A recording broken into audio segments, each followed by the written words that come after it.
মধ্যেই আছি। দেখুন, নমরুদ ইব্রাহিম আলাইহিস সালামকে আগুনে পোড়ায়, কারণ ইব্রাহিম আলাইহিস সালাম রাসূল, নবী। ইব্রাহিম আলাইহিস সালাম কি নবী। এতদিন পর্যন্ত ইব্রাহিম আলাইহিস সালামের উপরে কোনো টর্চার নাই। যখন তিনি বললেন আমি নবী হয়ে গেছি, সাথে সাথে নমরুদ তাকে আগুনের মধ্যে ফেলে। নমরুদ, আপনারা কি নমরুদকে মহব্বত করেন না ঘৃণা করেন?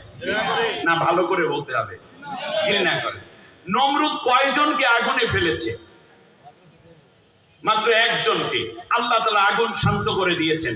কিন্তু 5 আগস্টের একটি দৃশ্যের কথা আমি বলতে চাই, যেটা ঘটেছে প্রাক স্কুলের কাছাকাছি। এই যে বাড্ডা এলাকা, শাহবাগ এলাকা থেকে, মানে শাহজাদপুরের এলাকা দিয়ে গুলি করে রাস্তার মধ্যে তার পোষ্য পুলিশরা, সরকারের পালিয়ে যাওয়া সরকারের পোষ্য পুলিশরা হত্যা করেছে। তারপরে বেশ কয়েকটি লাশ, কেউ বলছেন 7টি, কেউ বলছেন 9টি, কেউ 12টি, একটি ভ্যানের মধ্যে তোলা হলো। একদিকে হত্যা করা হলো, ভ্যানের মধ্যে তোলা সেই মৃত লাশগুলো আমার দেশের সোনার ছেলেরা ছিল, তারা আমার দেশের মেধাবী ছেলে ছিল, তারা আমার দেশের ভবিষ্যৎ ছিল এই ছাত্র সমাজ।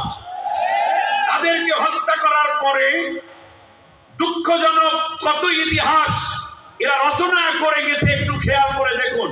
ভ্যানের উপরে উঠাইয়া, ভ্যানের সাথে যে রশিটাকে রশি দিয়া বেঁধেছে, তার উপরে ত্রিপল বিছিয়ে তারপরে আবার তাদেরকে নিয়ে যাওয়া হলো একটি পেট্রোল পাম্পে। পেট্রোল দিয়ে মৃতদেহের উপরে ভিজিয়ে দেওয়া হলো। তারপর রাস্তার মধ্যে আগুন ধরিয়ে দিয়ে আমার দেশের আগামী দিনের, আমার দেশের ভবিষ্যৎ প্রজন্মকে এইভাবে পুড়িয়ে হত্যা করেছে। একজনকে আগুনে ফেলে যদি নমরুদ তাগুত হয়, তাহলে বলুন একসাথে 12টা লাশ যারা পড়ালো তা কি হবে? খুব খেয়াল করুন। শুধু তাই, আমি আরেকটি কথা বলতে চাই। হযরতে মুসা আলাইহিস সালামকে আল্লাহ তাআলা পাঠালেন কার কাছে? ফেরাউনের কাছে। ফেরাউনের কাছে যখন যাওয়া হলো, এক পর্যায়ে আল্লাহ রাব্বুল আলামিন বলছেন, মুসার কথায় ঈমান আনলো যারা, তারা কে ছিল শোনো।